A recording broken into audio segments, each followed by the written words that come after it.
Hello, hello, everyone. Um, I'm really excited for today. We're sitting down with a really special guest, Alex Beltran. Is that, did I say it right? Yes. Yes. I've been practicing.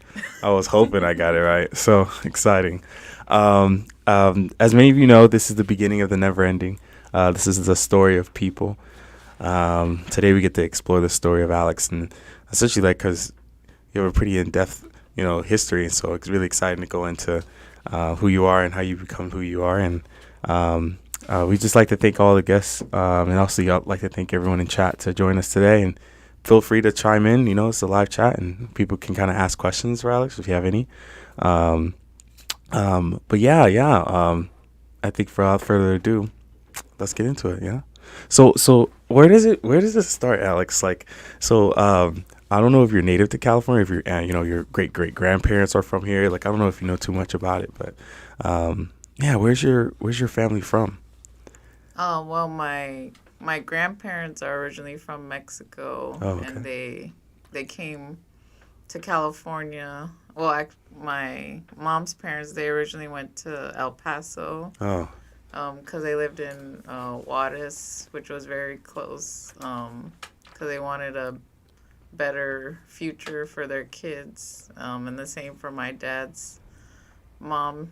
She saw the opportunity for my dad to have a better life. So they came out here, um, and um, and then my parents were both from Rosemead, California. oh, okay.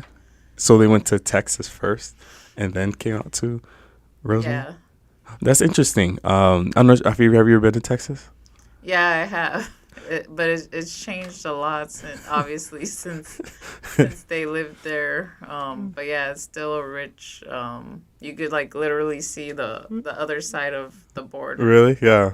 I've never been, but I've heard stories that it's like it's kind of surreal. Just like that's Mexico right there. Hmm. Um, you mentioned your family went from Mexico. Do you know what part of Mexico they were in? My mom's family, they're from Chihuahua, Hmm. and my dad, his family is from Sonora. Hmm. And then his dad was also from Mazatlan, but he wasn't really close to his dad. Sure. And I don't know if you remember them at all. I don't know if you got to meet them or. Yeah, I never got to meet my dad's dad, because he passed away when I was 8, and Hmm. we weren't able to ever visit him. And you said I guess your great grandmother's on your father mother's side. Excuse me. Have you got to meet them, or are they still? On my mom's side, I got to meet her dad's mom. Uh, She was around. She was around for a long time. She only passed away recently. hmm. Um, yeah, so she lived a long. She outlived my grandfather even. So. She got the home cooked meals. Hmm. What type of personality do they have? Does she have? Actually, I'm happy to say like my family is very both sides are very matriarchal. Hmm. Um, cause yeah, my dad's grandma, she was like the head of the family, and like everyone like look up to her, Hmm. and like she would take care of everyone. She taught my sister and I how to make tortillas like from scratch, Yeah. when we were really little. So this is like a very a tight knit family in a way. Even though you guys are kind of spread out, right? Some people are in Mexico, some people are in Texas, some people are here in California. Um, were you guys were you guys close, or was it? I would say we've gone through like periods where we were like close, and then Yeah. people kind of like um, jumped off, or like were like to themselves, and then kind of like regrouped Sure. at certain points. Unfortunately, most of those points surrounded like when someone passed away. Yeah. But it was a good thing to like have that opportunity to come together. Yeah. And like I went to my dad's mom's funeral in Mexico in 2006, and I was able to meet family members that I never met before, or didn't even know existed, and they didn't know that we existed either. So it was like, It's kind of crazy how yeah, life does that sometimes, right? yeah, You just like you take a step back, you think like, oh, hey, this is that. It's like, no, actually, there's such more to family, So that's really cool. So, what about your parents? Can you kind of describe their kind of personalities and who kind of like how you were kind of raised? my parents, my mom always worked in education. Mm. And my dad, he kind of did had a lot of different jobs, but he was an accountant. But outside of that, like they both instilled in my sister and I like the feeling of like giving back, whether it was through church or like just the community, or like my mom was PTA president Oh, because she wanted to like give back to the school and give like other parents the opportunity to like invest in their kids' education and have a say. yeah, I think humility is a big thing. And it's cool to see that your parents kind of have this giving type of mentality. Um, I don't know if you grew up with much. I know Rosemead, um, it's not it's not like far from places, but I definitely feel like it is a very kind of small community in a way. I don't know if you would feel that way. Yeah, it is a little bit of a small community, but it's not that far from LA. So like Sure. my parents would take us to different places, like different museums or Oh, like the okay. beach, and made sure we didn't stay in the bubble. 'Cause I know when we moved out to the Inland Empire Yeah. when I was like 7, a lot of people definitely have that mentality where they stay in like a little radius Yes. Yeah. and they don't really explore much outside of that. But my parents, they wanted to make sure we had every opportunity to even learn from like other cultures. Like they Mm. took us to the Asian I think. American Yep. Art Museum, and um, it wasn't just limited. I mean, we always had traditional like Mexican Sure. Values and yeah, yeah, experiences, yeah. but they wanted to make sure we We're learned. multifaceted. Yeah. So then, I'm really curious about this because I know, especially in kind of Hispanic and Mexican cultures, obviously, like we just mentioned, giving and family is a really big part of just your culture in general. How would you describe you as a child? Like, what was your personality like? Having two parents who are extremely giving, humble beginnings. Your mother was working really hard. Your father's working pretty hard. Were you kind of like an outgoing kid running around doing your thing, or were you kind of more composed? Like, what was your personality, if you remember? I think I was kind of shy, Mm. especially around like new family members, or like with like outside people outside of my family. Mm. But I was very education focused. Mm. Like my mom said, even like in elementary school, I was kind of a perfectionist with my homework. And I was like really hard on myself. And my mom, like, she didn't understand why, or she would like try to like tell me like it's okay, but I was like really like I wanted to make my teachers proud, I guess, or Mm. like really, I really looked up to my teachers. Mm. And I think that's really interesting. Was your sister the same? Were you two kind of similar?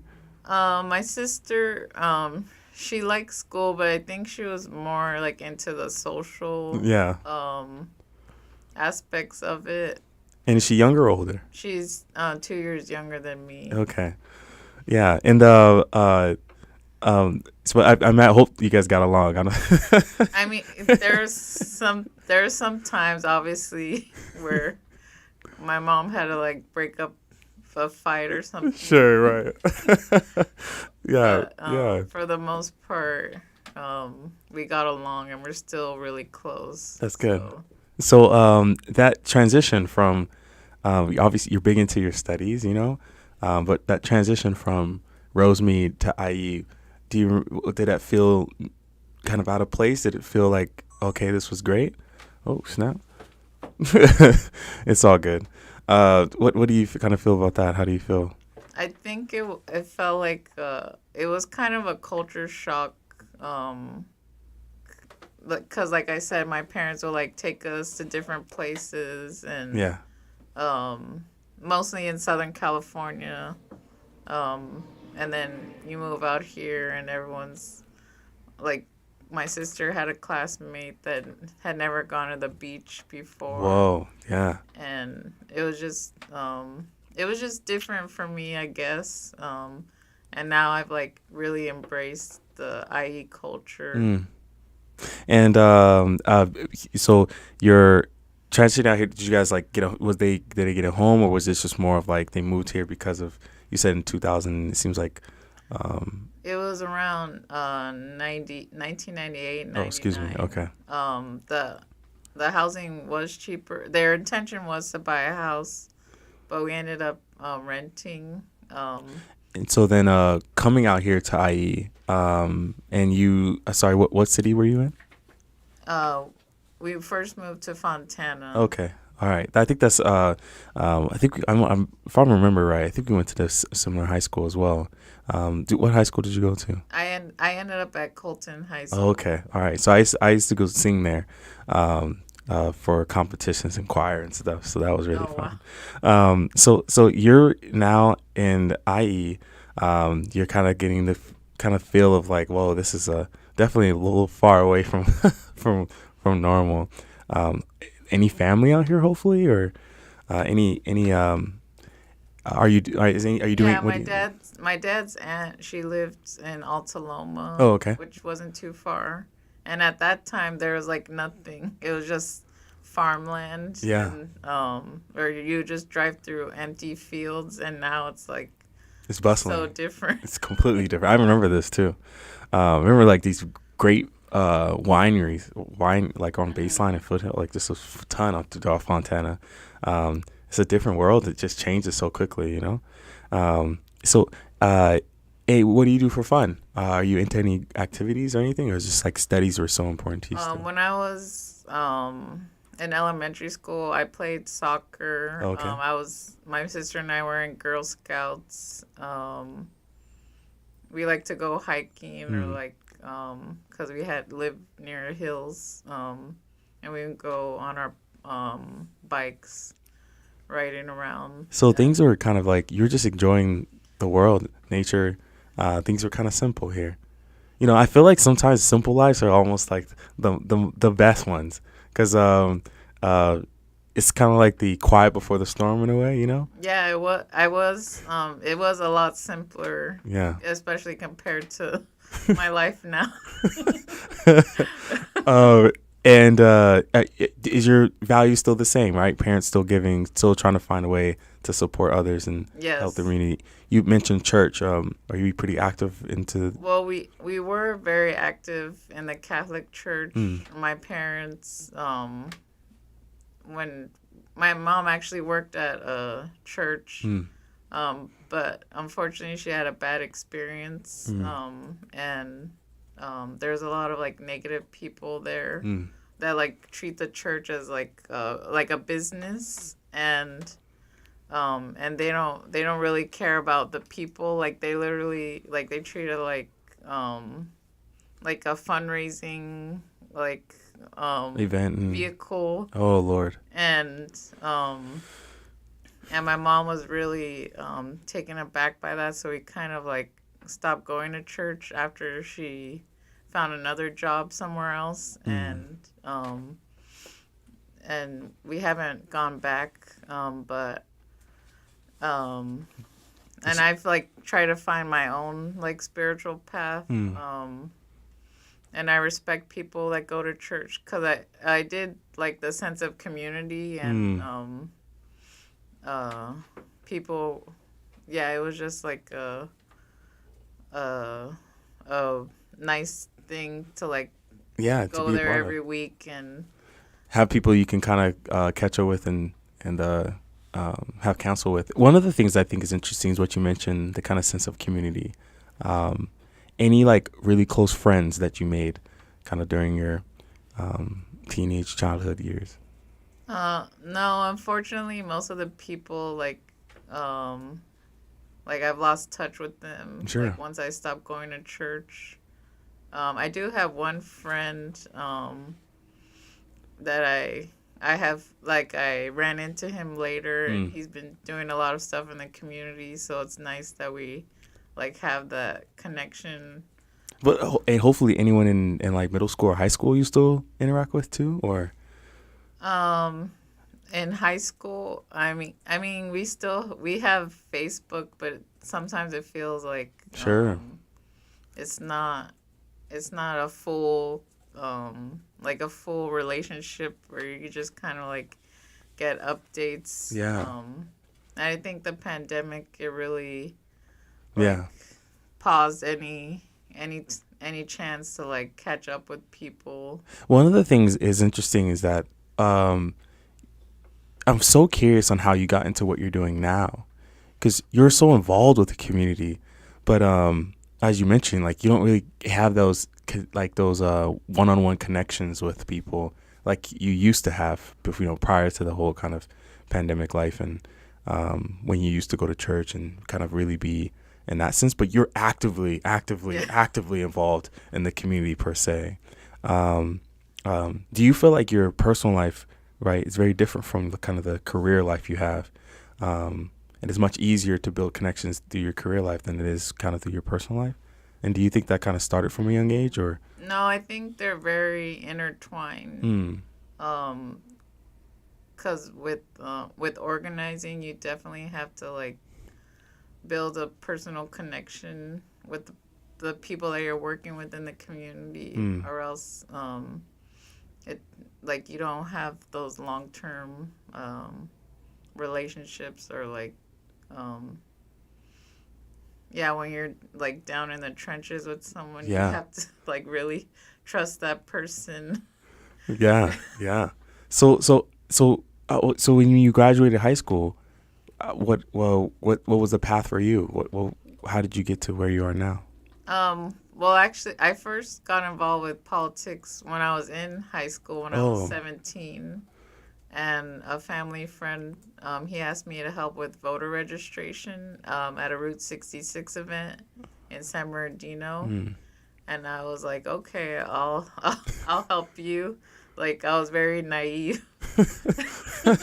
She had no and, clue what she was getting and into. someone, I asked someone, an older man, if he would register to vote. And he was like, no, I don't vote. Like, I don't think it matters. Mm, And I was just like shocked by his answer. And it kind of like pushed me to like not be that way or like try mm, to figure out why how people end up like that. And it kind of pushed me to be more involved and participate more, mm. almost like to make up for But you're that 17. You person. can't even vote yourself, right? Like, Well, yeah, like a you're, lot of yeah. a lot of young people now they've been getting involved because you can register people to vote. Mm. I even worked the polls Oh, that election just year. just just happened, right? Oh, that Uh, that year. yeah, when I was 17. Oh, you got like you jumped in, like Yeah, you went all in. cause you could do a lot. You could start your own podcast at 17 and Yeah, talk about political issues. You could lobby your elected officials. Like, I don't think young people should let be not being able to vote stop them. I know so many young people they've been doing a lot even though they can't vote. right. This is interesting. From kind of your childhood years up until now, you kept kind of the simple, kind of go with the flow, focus on your studies, do your thing. Obviously, you have family. You want to spend time with them. You, your sister, your immediate family, your mother, your father. Um, how did they kind of, I don't know if they were really paying attention during this time, but how did they feel like you kind of jumping in this kind of political world at 17? Like this is still in high school. And Well, they were very supportive. really? Because obviously they're like involved with the community, and Mm, saw they knew how important it was. Because actually, my grandfather, my mom's dad, he mm, was the first person to be able to vote. Because like he lived in El Paso, right. and he was able to get his citizenship. To be able to vote. And he was like one of the first family members, and he like made sure, since he was like the only, like one of the few family members that could vote, he was made sure to vote every election. And I think that like my mom kind of saw that example, and like she would take us to vote with her, and made sure that we knew how important it was. So this is, I mean, and definitely for immigrants, I think for those who come, the power, right? Because then from what I understand, uh, other countries don't have the same type of democracy that we kind of hmm have here. Yeah, a lot Um, of uh, friends I have, they have people in their circle from like India or mm. other countries, and they're like, yeah, we're so lucky here because I we think don't know they, how bad it is in other countries. right, yeah, they don't vote, they don't have a voice now. But you really kind of wanted to get in this whole world. Now, when you graduated high school, was that like, okay, cool, I'm gonna go, just jump straight in? Did you go to college? Like, how what was that kind of like? Yeah, I went to college, but I wanted originally I wanted to go to film school. Oh, okay. So I applied to USC, but I didn't get in. Mm, So I went to Cal State San Bernardino, mm, and I did two quarters there, and then my parents had some financial trouble, so I had to mm. take a break from school, and we actually moved out to Paris. Oh, yo, Yeah, yeah. Paris, Mm-hmm. California. Yep, yep. Yeah, no, And yeah. we were out there for a while, and I was trying to figure out what I wanted to do, so I Mm, started going to classes at Riverside Community mm-hmm. College at the Moreno Valley campus, and trying to finish like all my general education Mm, stuff, still with wanting to go to USC. mm, So I did eventually apply again as a transfer student. I mm, did get in, but I didn't get into film school, mm. which I was kind of disappointed. But my parents encouraged me to like still go and um, see if I could still take film classes or like build connections. So I went to USC. Um, So you're, and I imagine that initial experience of being 17 and being a part of that like kind of political aspect, um, and seeing how difficult it was for you to be able to join a school and seeing the kind of the financial struggles of your parents trying to fight for a better future and um, you know what was kind of going through your mind during those times, just trying to figure out what you're going to do. um, was there any sense of frustration? Was it more of just like, hey, it is what it is, like we got to work harder? Like what was kind of the your perspective then? yeah, I just kind of accepted it and Mm, tried to do what I could to move forward, or um, I was still trying to keep an open mind sure. of what was in store for me. I think sometimes when you interact with people, especially when hard times hit, they tend to blame others for like, hey, this is the situation we're in. But it seems like you guys really just was like, hey, it is what it is. Let's keep pushing on. And you worked so hard to where you got accepted to USC. That's no joke. Like just to be accepted, that's I mean, that's not easy, That's like Well, if extremely you have a lot hard. of money, well, back then, now they stopped doing that, Right. but Yeah. Yeah. at that time, that was a big practice of like if your parents had a lot of money. There's a scandal, right? That was a You whole would scandal get, thing, right? yeah. Yeah. Was that? I don't think it was USC that got hit for that, right? Yeah, it was. I didn't know that. I didn't know it was actually Yes. USC for that. Some students like they pretended that they were athletes, Hmm. so they could get in, or they got a tutor, and um, So you were kind of low key affected by that, because you're not like you I weren't. wasn't really affected by it. I just like when you were there, you kind of knew that that was going on. You kind of accepted that like these students, like you knew that their parents paid for them to get in, Mm. and you're just kind of like, oh well, they're paying for my education too, I guess, Mm. because they donated a bunch of money or contributed somehow. Cause I got a lot of financial aid. Cause obviously my parents weren't well off. Sure. So I got a lot of financial aid, and you just kind of accept like, oh, that's like the trade off. Not saying like Right. I see what you it's mean. not right, but you just kind of understand that's how the system works. So you're now. Are you? Did you move to on campus, or are you commuting? No, I I was about to say definitely that's a mission. I would say from Paris over there. Yeah, what was that experience like? It's like a whole different animal, from RCC and Cal State San Bernardino. It was very challenging at first, but I think what helped me, I got involved with the residential government, like Mm. each dorm or like apartment building on campus, they have like a whole like elected body Mm. that represent like your building or your area, and then you get to put on like programs for other students and work with the RAs Oh, to okay. like support students and stuff. And I think that really helped me. Kind of get out your shell. Yeah, and meet other people Mm. and easily meet new friends. Like I made 3 of my best friends that way In that in that space. yeah. And yeah. So did you end up graduating? What did you do with that? How was that all work So out? I ended up I was able to minor in film and Oh, you got to film. Oh, that's good. as a minor. Yeah. But I ended up majoring in history because I had a lot of history classes, Mm. and I went to the department, and they're just like, press the button, and they're like, oh, you're a history major now, and I was like, okay.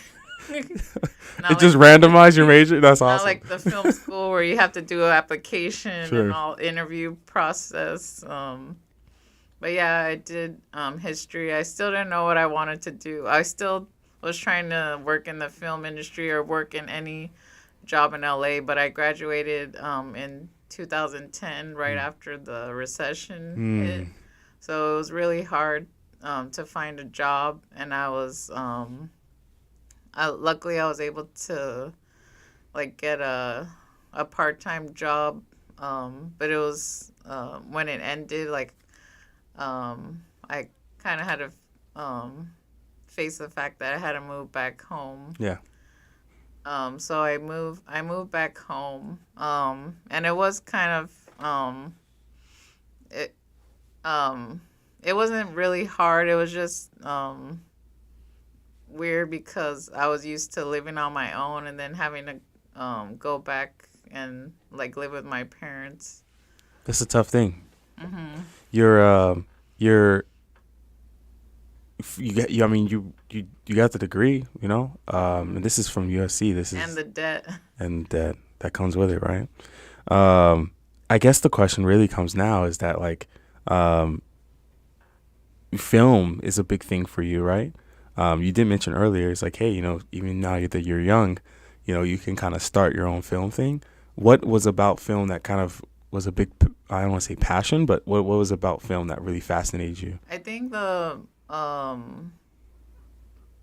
most compelling part was the storytelling aspect of it, like being able to tell a story, or like when you watch a movie, like you get to hear Yeah. a story, or you get to hear from someone's unique perspective. And any kind of films that kind of jump out to you, or filmmakers that kind of inspire you?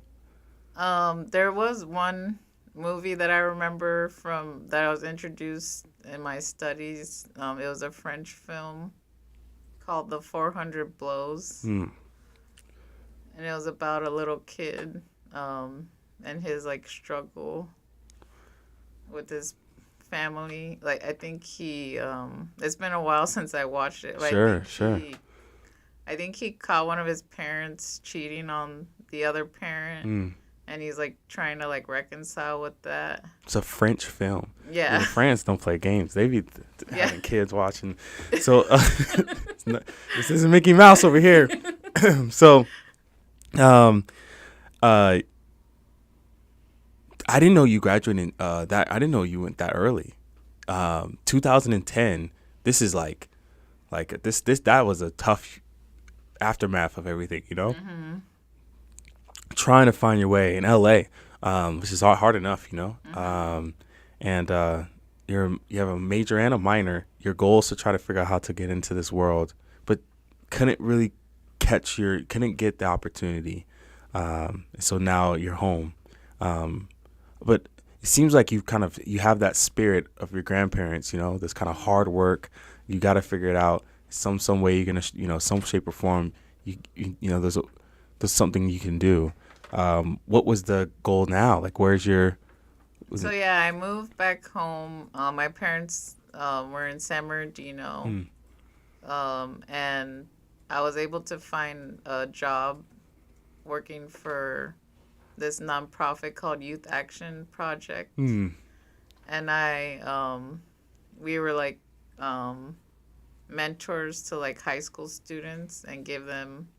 It was kind of like it was structured as an after school program, but I feel like it was more than that. Like we helped with their homework, and um, the goal was to help them with their the high school exit exam mm. that was instilled at that time. I feel like we gave more support than that. Like one of my students, I helped her with like her college application Oh, okay. and making sure like she was ready for college, and just being there for them like when they were struggling, or like sometimes they would like tell you stuff that's going on at home, like kind of like having to be a counselor to It's them. it's interesting because uh, you were in Girl Scouts, right? Mm-hmm. And so you kind of have this sense of like still this community, like helping out people, um, and now you get to kind of work with the youth, right? Do you feel like you like working with more of the kind of adults, or you kind of feel like you like working kind of with kids? No, I definitely enjoy working with youth. I mean, it has its Sure, of challenges. course, yeah, It's not for everyone, yeah.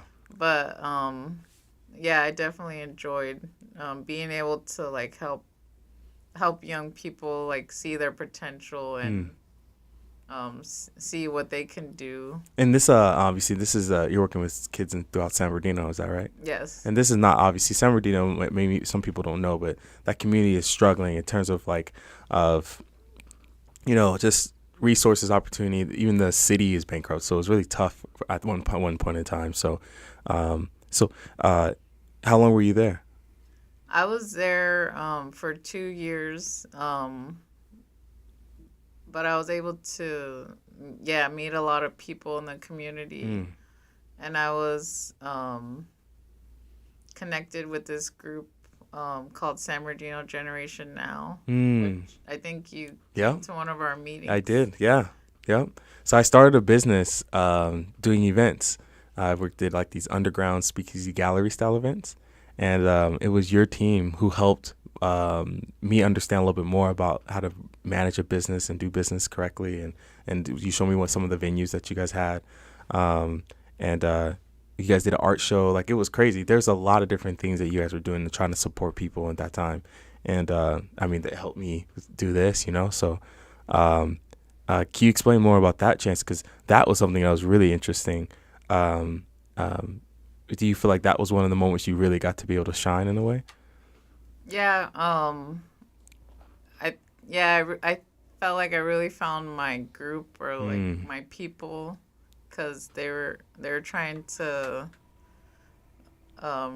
rehabilitate Succumbia Lake Park, which had been neglected by the city Oh. because of the bankruptcy, and help small businesses to thrive because the city was not giving those people support Mm. at that time, and and um, and trying to get more young people civically engaged, or like making people aware of like who's running for office and who's running the city, because And this is that's the really important. why so you left the youth to go to the advocacy group, right?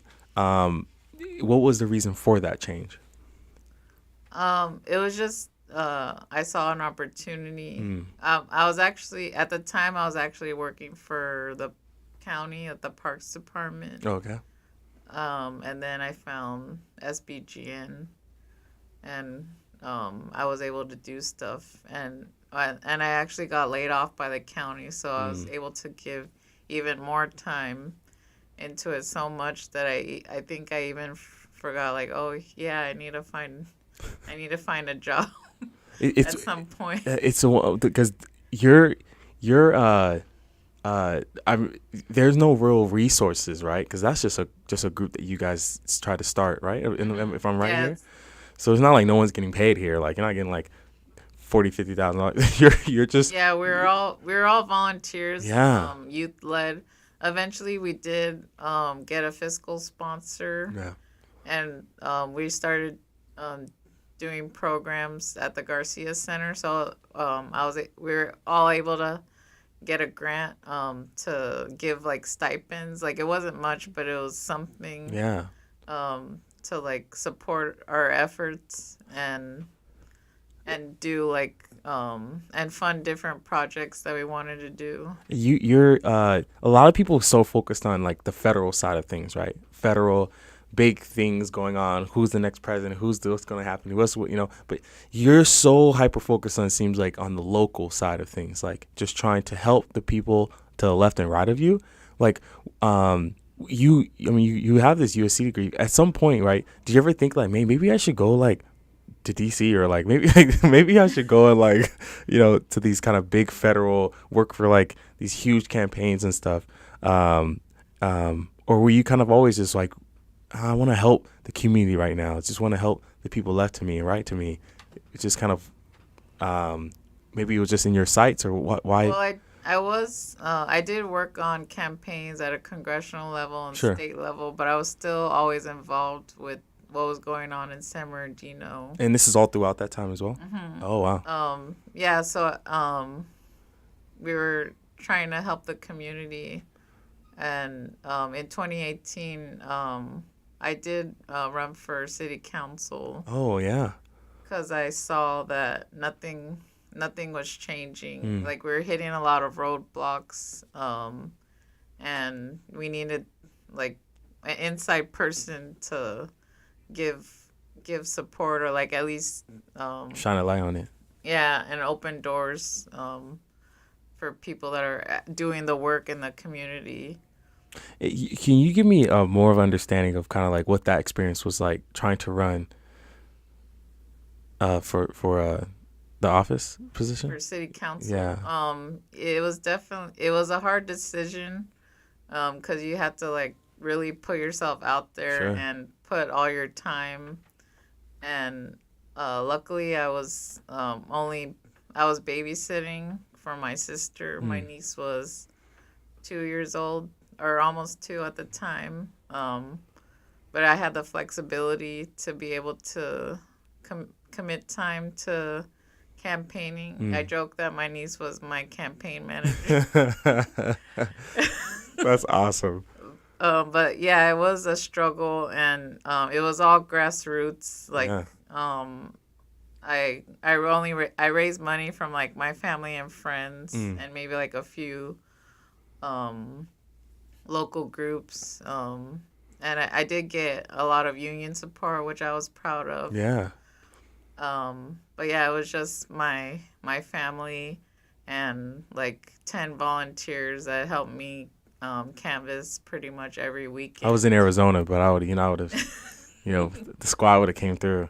Um, you're you're fighting for a change, trying to do something, trying to do your part here. But you're always like you mentioned here, right? Like you started off being like this shy girl, just kind of reserved, focused on your studies. Um, I imagine this is like nerve wracking, right? Well, Or I think the Girl Scouts oh, okay. helped me overcome the shyness, Mm, and because I would have to sell cookies door to door, yeah. and got used to that rejection. Or like Yeah. having to ask people, and then doing the voter registration, like just going out there asking people. I think that really helped me practice Sure. just going for it. But I imagine that, like, looking back, right? If you were that girl again and you told yourself, like, hey, someday you might be running Yeah.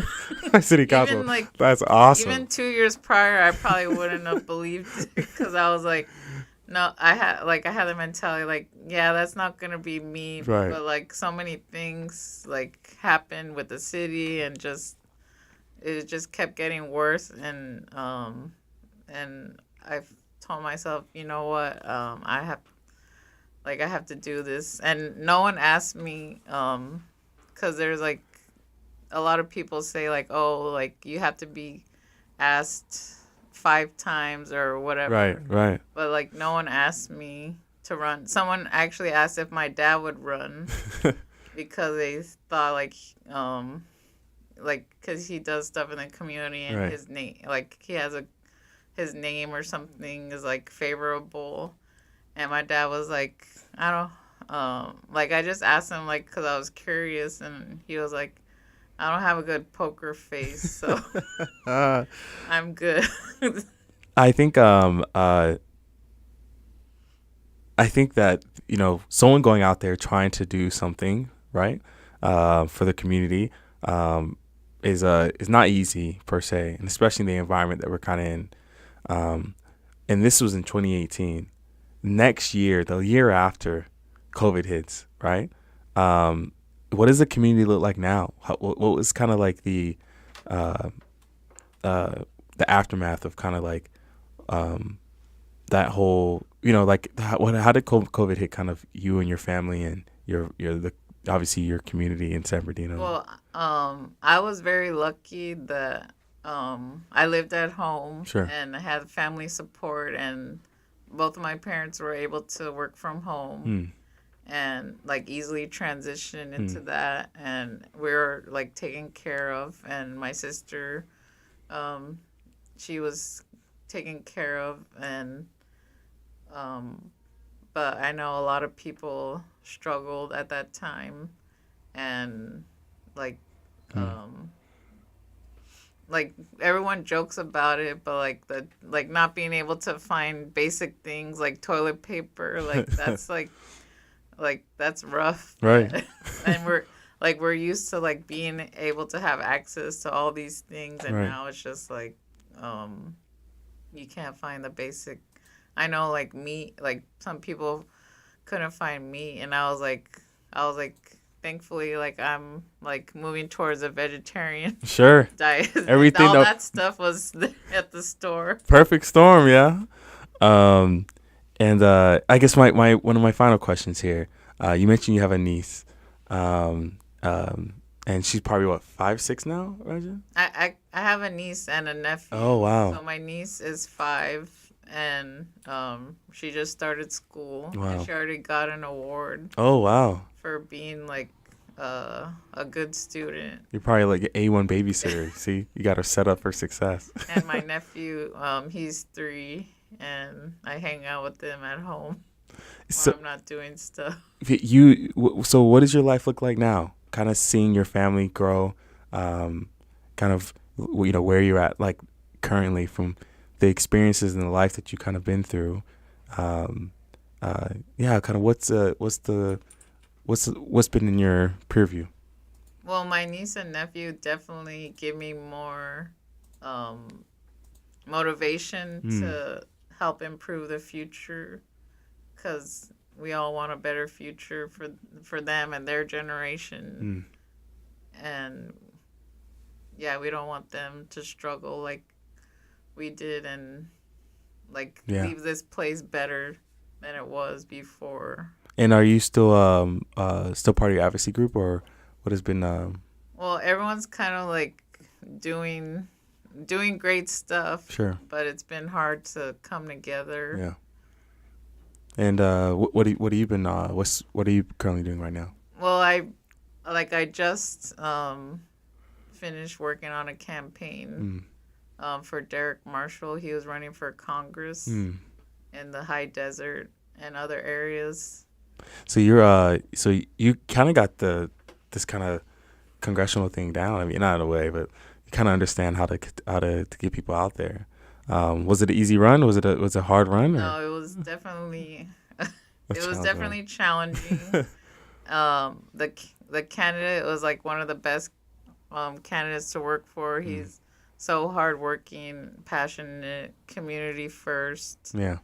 and like talks to everyone like his equal. Mm, Because I've definitely seen people in the community or politicians like they kind of like talk down to people, but he's not like that at all. He's very humble mm.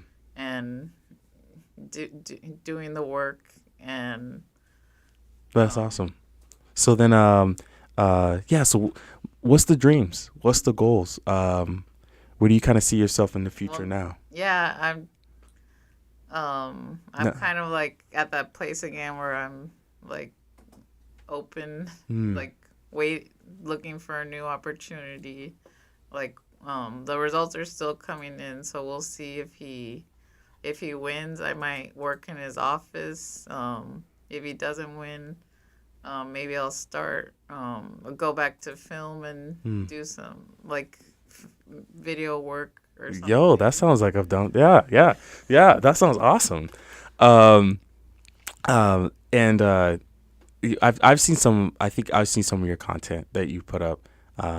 Again, like just the goal of just trying to be more advocacy and stuff, and getting people out there. And I think that's really cool. I think that's really important for people to kind of express their opportunities of being an American that can vote. Whatever side you want to vote on, just voting in general is just a good habit to get into. And I think a lot of people think that you know people who kind of work in the political field, like they just get bankrolls of money here. It's like, but the reality is that no, it's hard work, and it's not.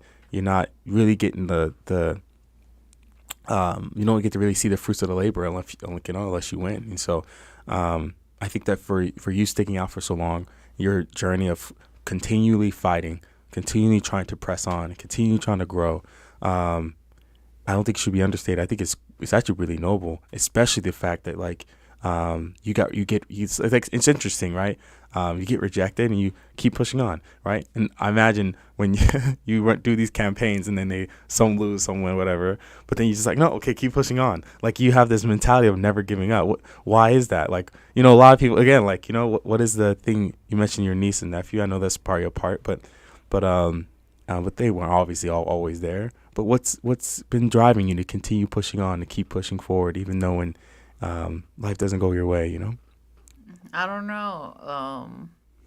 I mean, I have like those cerebral moments where I get in my head and like think about stuff, but then sometimes I'm just like, let's just do it. Mm, Um, like I was friends with Derek before I joined his campaign, and then I was finishing another job, and I was like, can I join your team? And we're both like, let's just do this. Like we're just gonna do it. We're not gonna think about it too much. I mean, you obviously have a plan and stuff, but you sure. just kind of like have to just not question it, just go for it. It's like what they say, you miss 100% of the shots you don't take, right? Um, and so you're just gonna keep taking them. That's so Hmm. cool. That's awesome. Looking back at your life, Is there anything you would like to mention? Any people in your life that you would like to shout out to, just for those who have helped you get to where you are now, or anything you would like to mention of kind of seeing your life and how to where you were to how you become where you are now. Yeah, there's like so many people that have made an impact on me. So yeah, it's hard to Sure. uh like list all those people. Yeah, just like it's been a long journey up until this point. Yeah. Um, Well, then awesome then. Well, hey, look, sometimes it be that way. We have one final thing we like to do with you. yes. We have these little cards that we have, some like deep question cards, all right? So we kind of jump into it. It's pretty cool because we get to learn a little bit more about the kind of the way you think about certain deep questions. And so, let's jump into it. So, are you ready? Mm-hmm. Okay, cool. Sounds get excited. So, the first one is,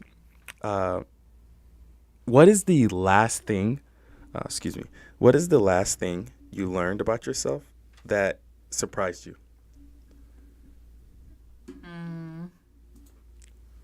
The last thing I learned about myself, well,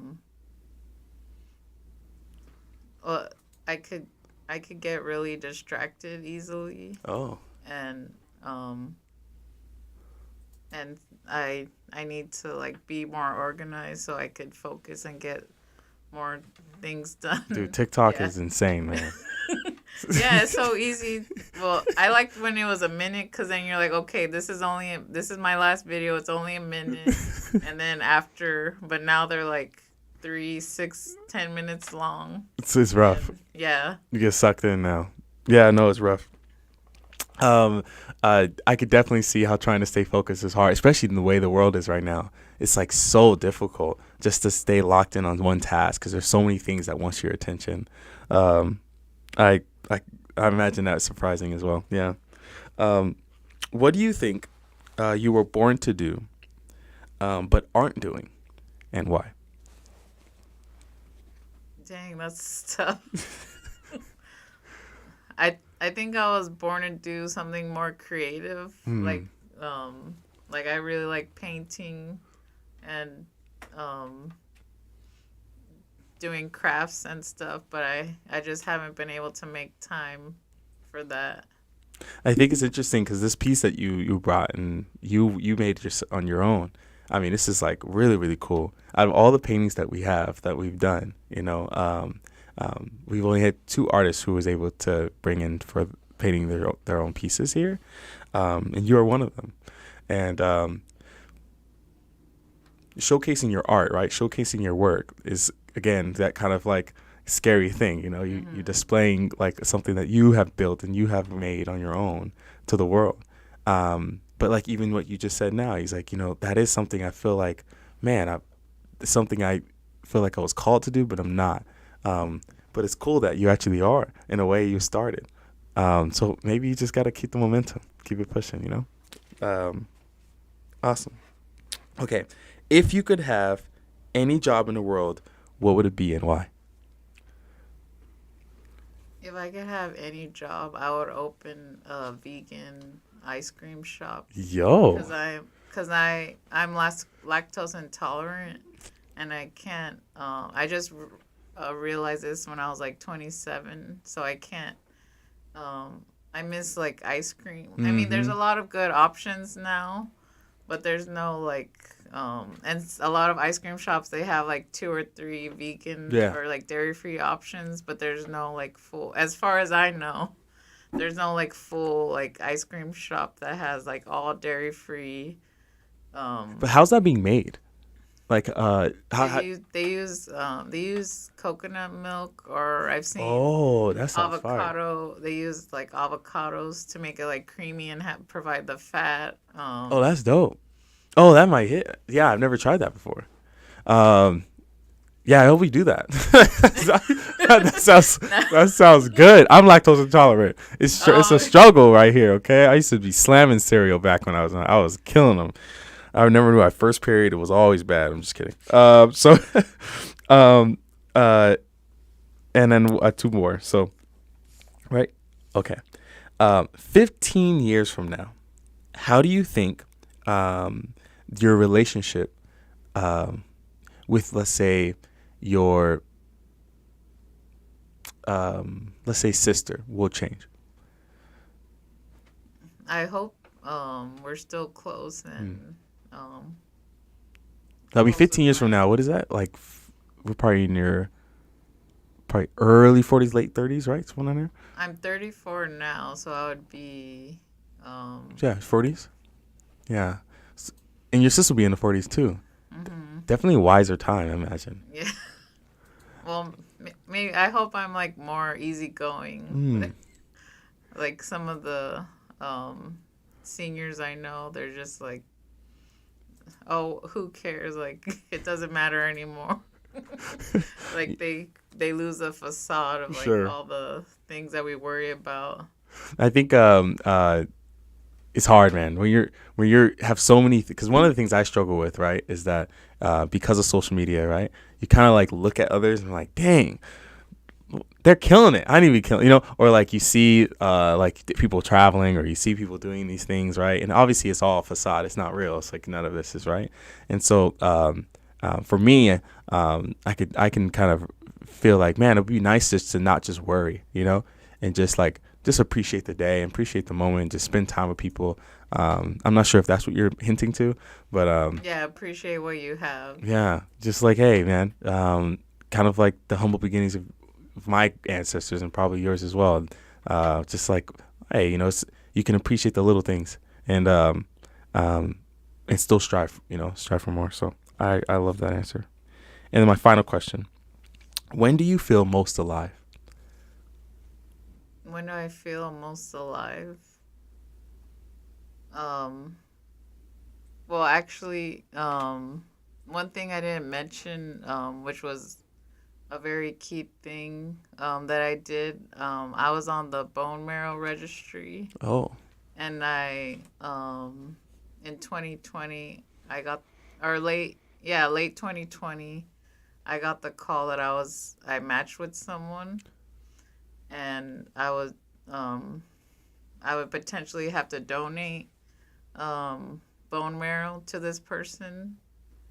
Um, so I went through all that that process, and in early January 2021, I had to travel to Texas and donate what they call peripheral blood stem cells, where you get a series of injections and to boost your these blood stem cells, and then they on the collection day um, they they extract the blood from you, and they take the cells that they need, and then they put the rest back. It's supposed to be a 6 hour process. It only took me 3 hours, thankfully. And it was a struggle because of COVID mm. and all these restrictions. But I was really glad I was able to do that for that person. All I know is that they're a young, now they're 33 years old, hopefully 33 years old, in another country. Well, so you never got to meet them. No, and I don't know what their status is or Mm. what, I think because of the boundary, like the out of country, it's hard to get information. You literally helped save But someone's yeah, life. but yeah, I helped save someone's life, and like, it was just something like one of those things. Like I just did it. There was no question. Like when Ye- they asked me, I was like, and they told me all the risk and stuff, and like even my mom was kind of like she supported me, but she was concerned. Yeah, My friends were concerned. Some of my friends were concerned, but I was like, no, if I'm gonna do this, and there was no question. that's awesome. You yeah, the whatever happened in Girl Scouts, I'm gonna put my girl in Girl Scouts. Holy cow! Like, just the sense of fear is just like, it's obviously it's there, but like, man, you just charge forward. Um, Alex, I think if I could title your life, it's just that, a sense of always charging forward, moving forward. Um, You said these obstacles are in the way. Okay, then I'm gonna run for like you just like what? Like it's um again this kind of thing that pops into my mind. It's just like even though there's so much to blame, you just say, hey, so, look, charge forward. I'm gonna make a change. I'm gonna make a difference. I'm gonna go right in whatever way possible. Um, um, some people say that like it's just one person making a difference is sure not much may change, but it's the small incremental differences over time that at some point in time the tower will fall, right? Like may not be that one push or that second one, but after the 3,671, then that might be the one that just kind of pushes the obstacle over and people can push through. So I love the mentality and the journey that you kind of ingrained in yourself that I will move forward and you will keep pushing on. It's really, really cool to see. Inspired me. I don't know if there's anything else you want to add, but I do want to say I love the piece today. Your piece is the one that was donated to our show, and we're really grateful for that. And you get to kind of put yourself on the wall, the wall of contribute to the wall. The wall. That's what we're gonna call it. And do you want to talk about your piece at all? Is there anything like kind of particular you wanted to mention about it, or why this? No, I just leave it open to interpretation. Love it. Well, I really appreciate you joining us today, and I appreciate hearing your story. And I hope that we can sit down and do like maybe even an evening show, and we could talk a little bit more about some of your actual social ideas and kind of your kind of like political perspective. That'd be really, really fun. But for everyone, where can they find you? Where can they get in contact with you? How can people reach out and connect with you? So on Instagram, I'm at Alex Beltran, the number 4 SB. Okay, perfect. And we'll obviously put the stuff in the description as well. I really appreciate you joining us today. Thank you so much for being on our show, and hopefully you're excited. Hopefully more people can see more, talk to you more, and interact with you soon. Awesome. Well, thank you guys. Have a great night. Please subscribe, comment, like, and then follow Alex on our socials. We have more shows coming. We have another show tomorrow at 8 a.m.